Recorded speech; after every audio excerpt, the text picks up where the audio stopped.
What is up, guys, and welcome back to the channel. My name is Travis. Of course, you're watching TWA Motorsports, and in today's video, we are back on the green truck. So I think I got a shipment notification. We are getting some parts for this thing. Now, with that being said, as you guys know, recently moved all of the old lowering stuff from this truck over to that guy right there. Loving that. Looks way better. But what are we going to do here? Well, you'll just have to see a little later in the video. But where we are going to start, I'm going to show you a few parts that I got. I actually ordered these. These are the tie rod ends I was waiting on for the red truck. I ordered Moogs, which I'm a big fan of. It's what I've always used. And I also ordered these new Dorman ones, which are like supposed to be heavy duty. You can see how the boxes came, real nice. But I ordered Timken bearings, new wheel bearings for the front. I have a set of lowering spindles that are the 17-inch version of the McGoys. The ones that we took off this truck were the 16-inch version, and the only difference being that the 16-inch version allows you to run a 16-inch wheel. Also, by the way, I found this in the inner fender. I have no idea what it is, guys. If you know, let me know in the comments. It kind of looks like a magnet type deal.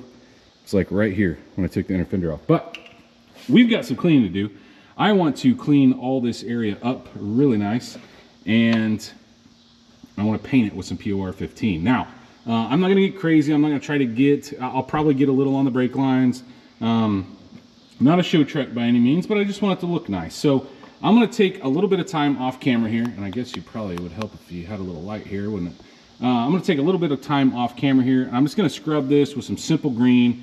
I'm going to wipe it down with some alcohol. Nothing special here, guys. Oh, I'm going to grab my vacuum because it looks like there's some junk. This truck, I think, when I originally bought it, had a bunch of these like pine needles in it. So obviously it's set somewhere close to a pine needle tree or a pine tree of some sort. I'm probably going to stop painting at the lip here. Okay, so I'm not going to get, you can see where I got a little on the brake line when I was doing under the hood. But yeah, not going to go, probably stop maybe in this area up here. I might grab a couple zip ties and try to zip tie some of this stuff out of the way. But yeah. We also, at some point, need to pull this guy out. I don't even think I'm going to put it back in. I never use this anyway, and so, in my opinion, it doesn't need to be here. But let's get a little cleaning done here off camera, and then we will start with some POR 15.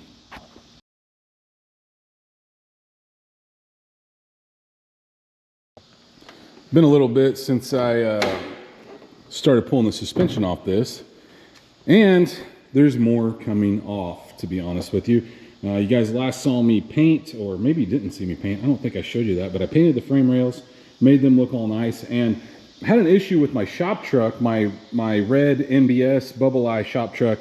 It has a bent inner tie rod, and so my plan was like, hey, I'll buy a new rack for this, and then I'll put this rack on the NBS truck, but the problem is this rack is also leaking. So, and you really need two racks.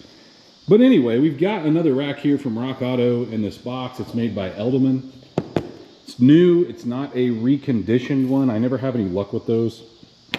So what are we going to do next? Well, I think I'm going to lift this thing up. Hopefully it's stable. I'm going to go ahead and unhook the battery because, guys, we are going to go deep here.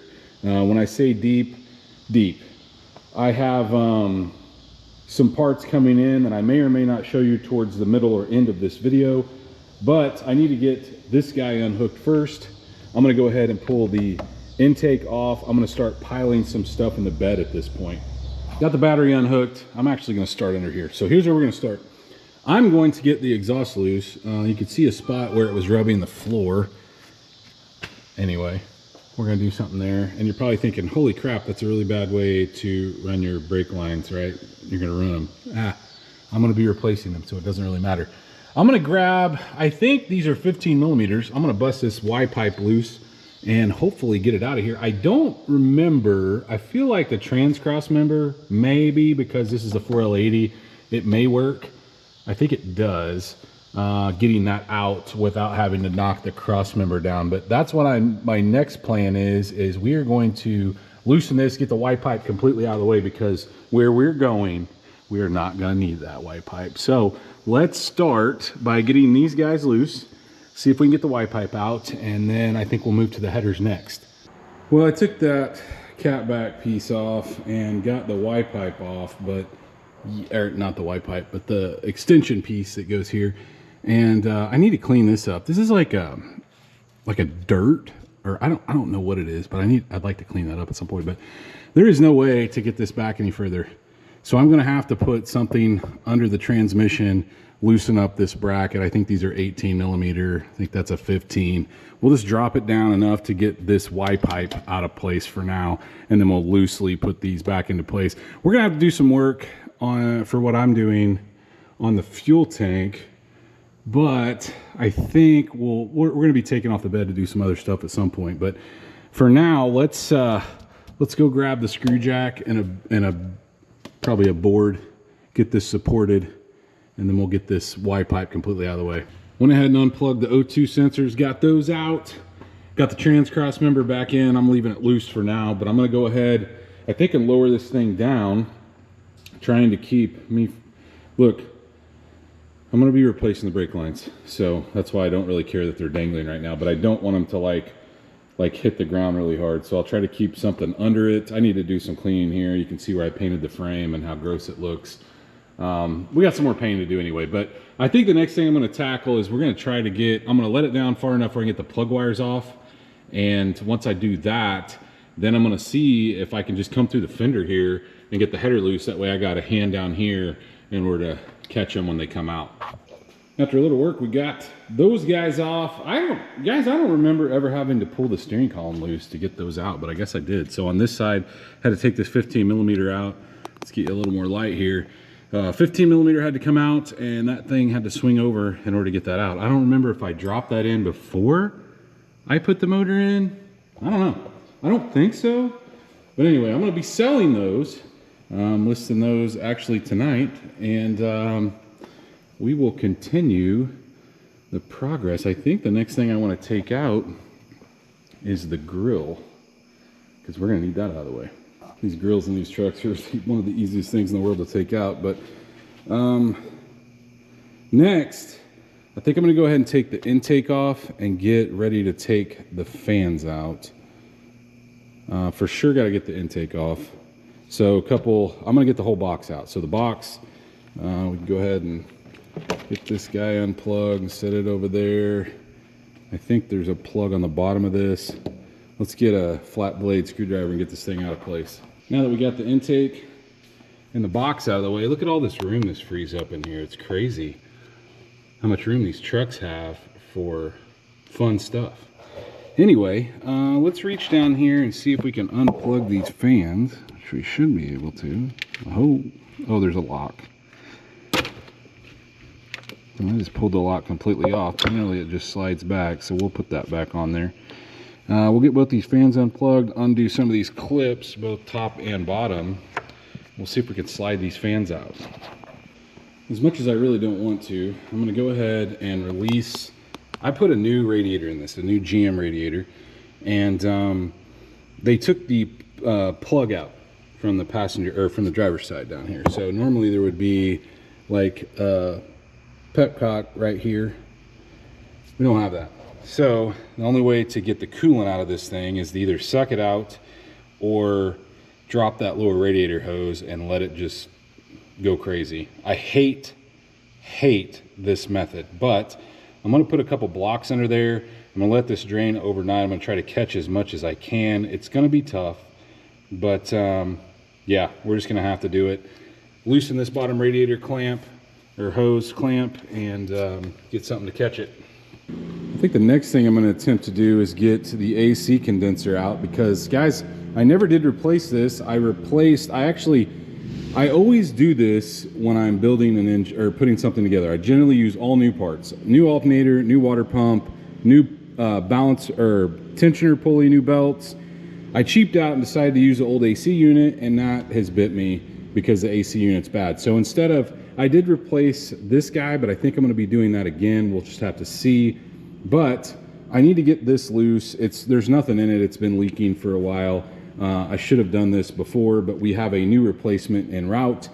In the meantime, let's get these, they look like 13 millimeters out here, and then 10s that hold that guy in place, and hopefully we can slide it out one way or the other. I know we're gonna make a mess here, but I was able to take the two 10mm out from behind this and pull it forward enough. There's only, I didn't want to take, I'm gonna end up having to take this out, but I didn't want to take it out right now. So there's 1, 2 10mm down there, and then you got to take this bracket out. So it's all kind of tied together to get this brace out. But for now, I'm gonna let this thing drain. I'm gonna crack the transmission lines loose. We're gonna be repositioning some stuff, so you'll see in coming videos what I'm talking about. But I'm also gonna be selling my, well, I say that. I may end up keeping this for the shop truck for a transcooler. But yeah, for now, let's break these lines loose and make a mess down here in the floor. Now we got a few things out of the way, a few things draining. It's time to try to mount some exciting stuff. Here's what I did. I got this mount from MGM Fab. This is such a good looking mount here. Goes right here, comes with bolts. And I don't know if you can guess what we're doing here, but I think maybe you can. I'm gonna see if I can start some bolts. I'm not gonna tighten this down, it's just test fitting. And get the bolts started in those two existing holes, and then we'll see about the bottom mounts. Woo-wee! Got it mocked up here. Look, it comes with all the bolts. MGM Fab. I'll try to list it in the description down below. I actually think we're gonna go back to that back hole. I think I have enough room to do that, and that would, I think, eliminate me trimming the grill. At least, I think it would make less. And we have room to make that happen. I'll see if I can show you with the light on here, but we've got a little room. I don't know if we've got that much room. We'll just have to see. Oh, this is not even where it's supposed to be. So yeah, we got a little more room than I think. But anyway, so there's two brackets that go on the bottom. You can see them down there. And so what I did was I fastened them. It lines up with one hole that's from the factory. We're gonna have to make it a little bigger, which is fine. But I wanted to put it on the bottom, and that's how I'm placing this. Okay, so I marked it with a paint pen. You can see the yellow. That we were gonna have to drill a hole on, but whoo-wee, looks pretty sick. Okay, I'm gonna take it back off, and we're going to mark and drill those holes, and then I can get those brackets permanently attached and hopefully lock this thing in. Well, I say that. We're just test fitting right now. While we've got stuff out of the way and there's no impedance with basically what's going on. I can leave this bracket for the whole time, I believe. We're gonna have to obviously relocate our transcooler, which I also got brackets from MGM Fab for that. They make a cool little kit, I think, that will tuck underneath this and right behind the front bumper, but we may end up having to take the front bumper off to install it, but we'll see. Let me get these marked, get this thing like permanently attached.